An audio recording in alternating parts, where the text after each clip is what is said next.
BNS में आज का जो हमारा चैप्टर है वो है सामान्य आशय।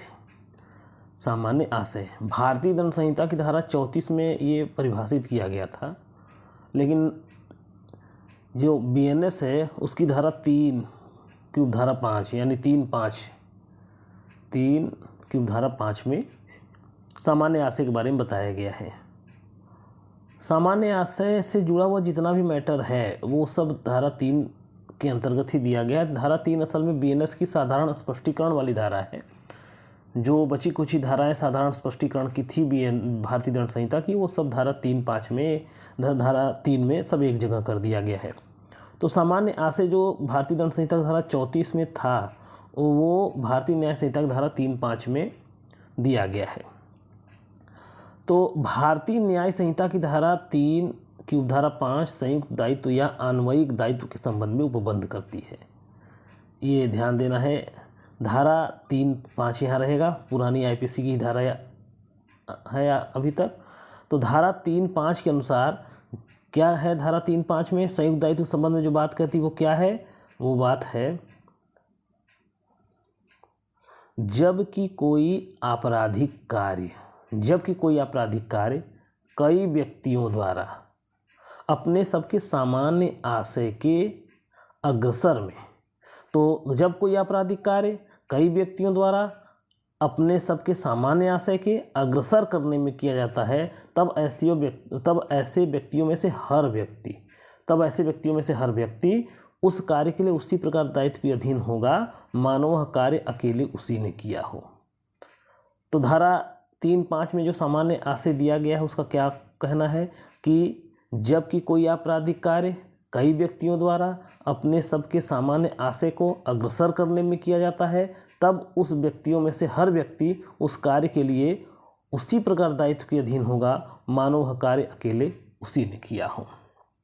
अब इस धारा 3(5) का अगर हम विश्लेषण करेंगे तो क्या मिलता है, ये देखिए।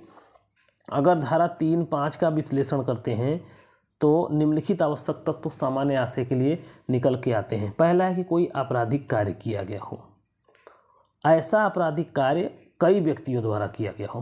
कोई आपराधिक कार्य हो, ऐसा आपराधिक कार्य कई व्यक्तियों द्वारा किया गया हो, ऐसा आपराधिक कार्य करने वाले व्यक्तियों का सामान्य आशय हो, कॉमन इंटेंशन हो, ऐसे आपराधिक कार्य सामान्य आशय को अग्रसर करने में किया गया हो, अभियुक्त गढ़ की घटनास्थल पर उपस्थिति हो और वास्तविक योगदान हो। जब इतना चीज रहेगा तभी 2 या 2 से अधिक व्यक्तियों को संयुक्त रूप से दायी ठहराया जाएगा।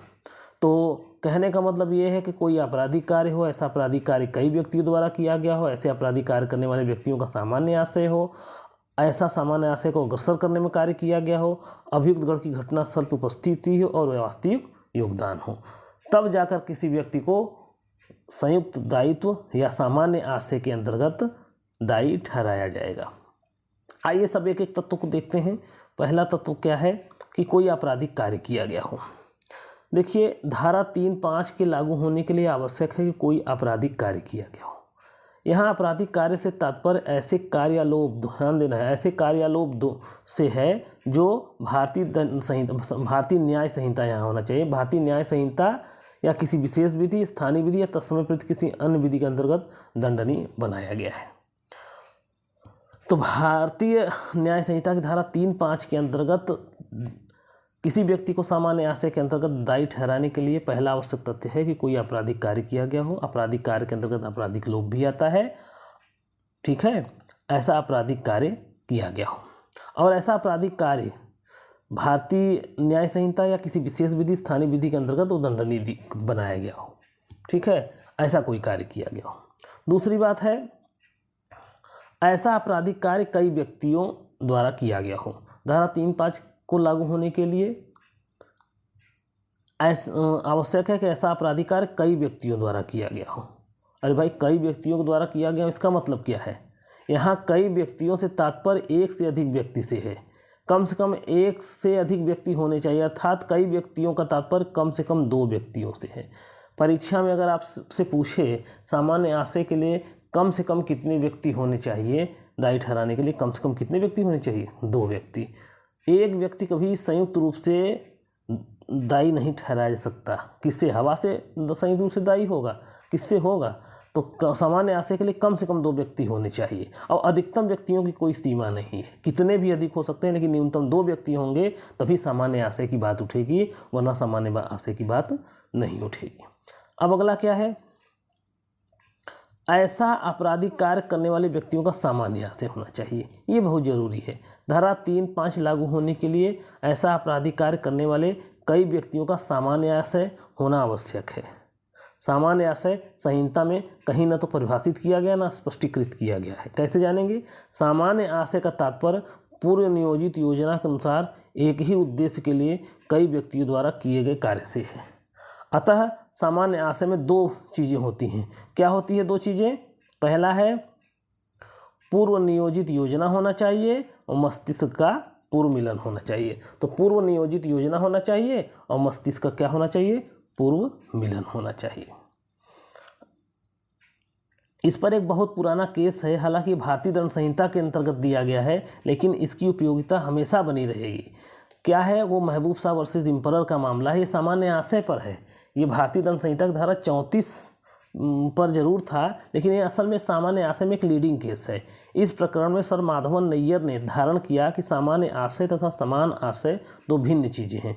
दोनों के मध्य विभेदक रेखा बहुत क्षीण है, किंतु विभेद वास्तविक है। सामान्य आशय में पूर्व नियोजित योजना आवश्यक है। सामान्य आशय में पूर्व नियोजित योजना आवश्यक है। ऐसी पूर्व नियोजित योजना अपराध करने के पूर्व, ये भी ध्यान देना चाहिए, अपराध करने के पूर्व होना चाहिए। ठीक है? ऐसी योजना अपराध करने के तुरंत पहले भी हो सकती है, बहुत पहले भी हो सकती है, लेकिन अपराध करने के पूर्व ही ऐसी योजना होनी चाहिए। अब अपराध करने के पूर्व पर बड़ा विवाद हो गया, आखिरकार अपराध करने के कितना पूर्व।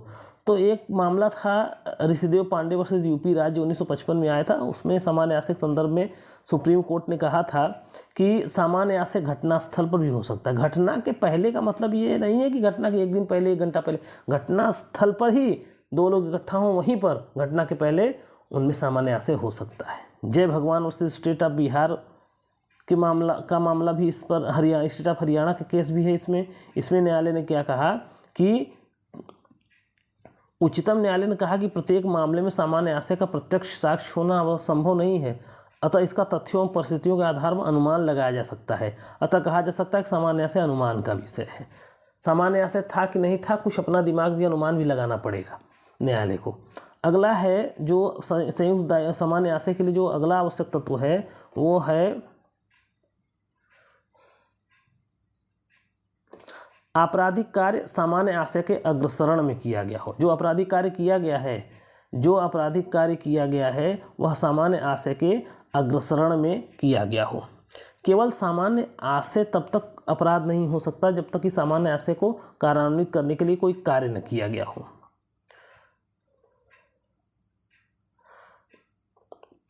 धारा 3(5) में अग्रसरण शब्द बहुत महत्वपूर्ण है।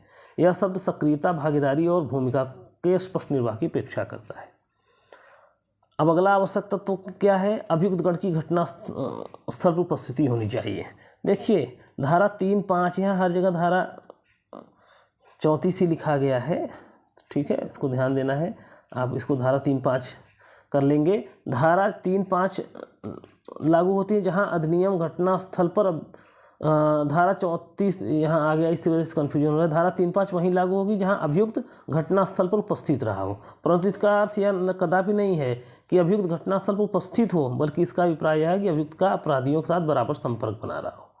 ठीक है, उदाहरण के लिए अभियुक्त अपराधकर्ताओं को खतरे की सूचना देने के आशय से गाड़ी पर खड़ा हो सकता है। अपराधकर्ताओं को लेकर भागने के लिए वाहन लिए खड़ा हो सकता है, लेकिन वह अपराध से जुड़ा होना चाहिए। अपराध घटनास्थल उपस्थिति का मतलब यह है कि वह अपराध से जुड़ा होना चाहिए।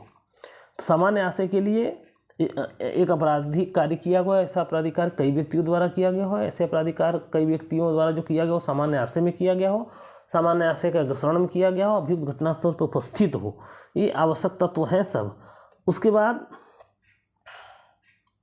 इस पर एक वीरेंद्र कुमार घोष का मामला है। इस पर पोस्टमास्टर हत्या वाला, ये श्री कांतिया वर्सेस बम्बई राज्य के मामले में उच्चतम न्यायालय ने अभी निर्धारित किया कि शारीरिक हिंसा के मामले में अभियुक्त घटनास्थल पर अगर शारीरिक हिंसा का मामला हो रहा है तो अभियुक्त का घटनास्थल पर होना अनिवार्य है। संपत्ति का जे.एम. देसाई के मामले में फिर उच्चतम न्यायालय ने कहा था कि अगर शारीरिक हिंसा को छोड़कर अन्य मामले में अभियुक्त का घटनास्थल पर उपस्थित होना आवश्यक नहीं। अगर सामान्य आशय का बात उत्पन्न होता है, अगर वो शारीरिक हिंसा की बात है तो अभियुक्त का घटनास्थल पर भी होना सामान्य आशय तभी माना जाएगा जब अभियुक्त घटनास्थल पर हो। लेकिन अगर संपत्ति से जुड़ा मामला है तो अभियुक्त का घटनास्थल पर जुड़ा होना आवश्यक नहीं है। उसके बाद अगला है वास्तविक योगदान। किसी व्यक्ति को केवल घटनास्थल पर उपस्थिति के आधार पर धारा 3(5) के अंतर्गत दायी नहीं ठहराया जा सकता जब तक कि उसने अपराध कारित करने में वास्तविक योगदान न किया हो। ठीक है, घनश्याम वर्सेस अन्य एवं उत्तर प्रदेश राज्य की बात इस पर महत्वपूर्ण है।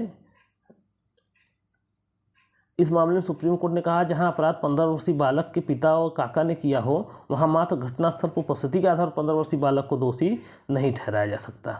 किंतु ध्यान देने की बात यह है कि वास्तविक योगदान का अर्थ यह नहीं है कि सारे अभियुक्त अपराध को अपने हाथ से ही कारित करें। किसी व्यक्ति का वह कार्य वास्तविक योगदान कहा जाता है जिससे अपराध करने वालों को सहायता या सहयोग मिलता हो।